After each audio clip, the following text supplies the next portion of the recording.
Bitcoin and MicroStrategy's 2020 pivot made a lot of sense because Bitcoin was only 11,000 at that time.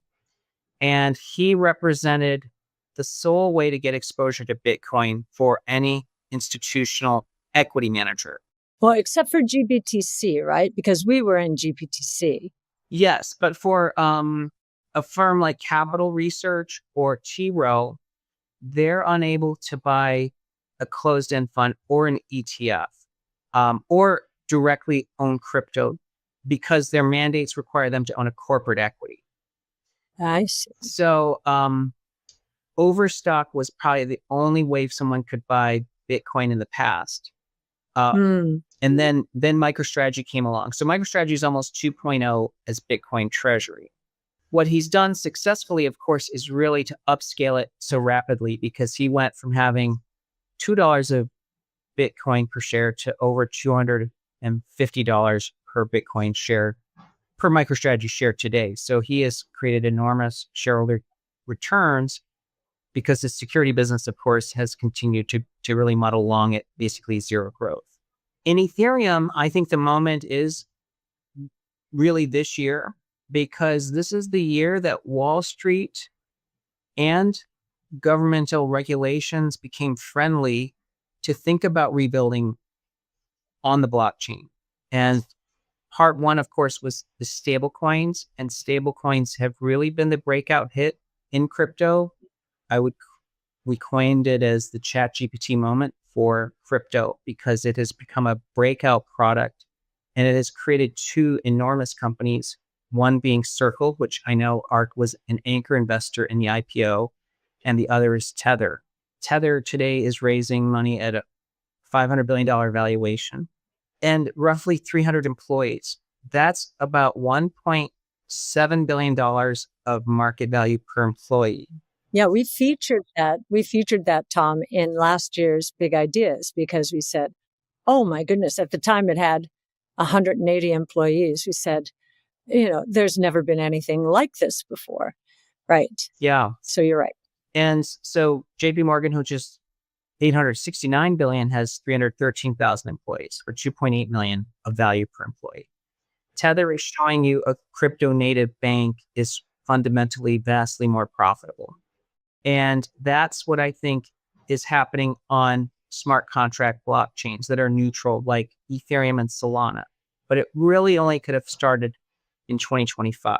And that's also why I think these treasuries actually play a role in the actual ecosystem. Because one, the knowledge base is capital markets, but with transference into the DeFi world. We found a lot of important and useful conversations taking place between Bitmine and the Ethereum Foundation and even the founders of Ethereum, because we can help bridge this knowledge of like, what is Wall Street looking for? What are the low regulatory or high regulatory and the features that they're looking for on a blockchain or an L2. But we represent a committed group of permanent capital with the governance coming from a mandate from shareholders. And we've been then using that, and we will be using that to help seed the appropriate DeFi and crypto projects, but also the rails that come into Ethereum. And I think another role that we can play is, of course, just helping communicate what Ethereum actually wants to do. I think we found many of the people in the DeFi system, especially when we were at Token 25, says that they felt that Bitmine helped really clean up the narrative of Ethereum and make Ethereum a lot more credible in the minds of institutions. And we've actually found that in our conversations, of course, with actual builders, because we've been meeting with banks that are now trying to understand how to build on top of crypto. And of course, they want to take advantage of, again, our transfer knowledge base. Because remember, the knowledge in the traditional finance world is different about their understanding of crypto and who they can trust and who they can't. Oh, and there's one other thing that we are also providing liquidity because, we have 2.8 million ETH tokens. And believe it or not, even ETFs that stake need a liquidity backstop. So I think that an entity like Bitmine can also play a role in actually providing contingent liquidity for even the ETF world. Can I, and Brett, then I know you have very specific questions, but before we go there, just the high level and to get people to understand your vision here. One of the things you've been saying is you think that the Ethereum network or market cap is going to flip with Bitcoin. Now, Bitcoin is at about, 2.4 trillion now, somewhere around there. And Ethereum is 540 billion. You think there is a flippening, as they might say. I'd love to hear you talk about it, but just to set this up, anyone who's listening to this podcast knows that we have in 2030 a forecast of the entire crypto asset ecosystem. And of course, we're going to be modifying this with time. We're doing our big ideas work now, but as of our last go at this, the ecosystem we expect to hit $25 trillion in 2030. The vast majority of that in Bitcoin, mostly because we look at Bitcoin as a global monetary system, rules based that we've been missing since the U.S. went off the gold exchange standard in 1971. That's a very big idea. It's a technology, obviously, and it is the first of its kind. And we wrote a paper in 2016 on this, first of its kind in a new asset class. So those are three very big ideas. I'd love to hear your thoughts on why ETH or the ecosystem will surpass Bitcoin.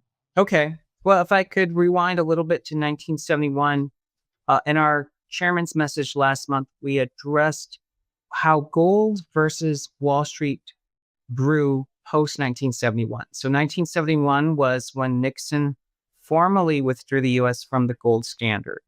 The immediate beneficiary was there was demand and a market to own gold. And so people would say that was your, first implication. But what we wrote about and talked about in our message was that in 1971, the dollar became fully synthetic because it was no longer backed by anything. And so there was risk that the world would go off the dollar standard. So in stepped Wall Street to create products to propagate the future of Wall Street, including, and we listed, I think, 14 products that emerged over the next decade, from money market funds to credit to mortgage-backed securities to futures, etc. And dollar dominance by the end of that period went from 27% of GDP terms, but to 57% of central bank reserves and 80% of financial transaction quotes. So Wall Street was created products that made the dollar dominant, and the market cap of equities today is 40 trillion compared to 2 trillion for gold. So in other words, gold is 5% of all available assets. And so in 2025, we think everything is now becoming synthetic or tokenized, not synthetic. So as we move not just dollars onto the blockchain, which is stablecoins, but we'll move stocks and real estate. Dollar dominance is going to be the opportunity of Ethereum. So digital gold is Bitcoin.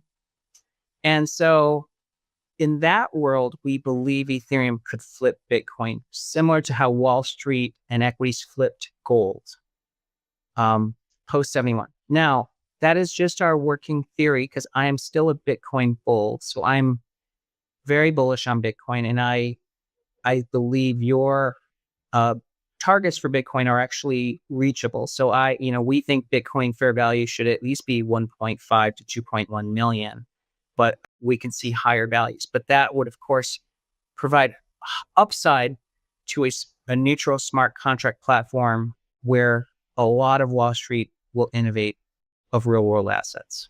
But Tom, I'm gonna tie you to a forecast right now. So you said 27 trillion by 2030, and maybe kind of 15 to 20% could be in debts. That sounds a lot to me like we could have around $5 trillion worth of equity capital in digital asset treasury companies in the 2030 timeframe.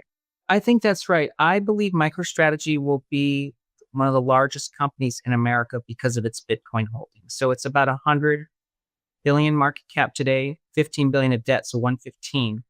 If Bitcoin goes to 2 million, then that's going to be a $2 trillion company. And it's because of its holding of Bitcoin, no different than an oil company. I think Ethereum can reach 60,000 per token in that world. And that would proportionally benefit the DATs because Ethereum's around 4,500 today. So a 15 times increase plus the NAV expansion. So there would be a lot of upside in the existing Ethereum treasury stocks in that world. And many would become multiple hundreds of billions of dollars of market cap.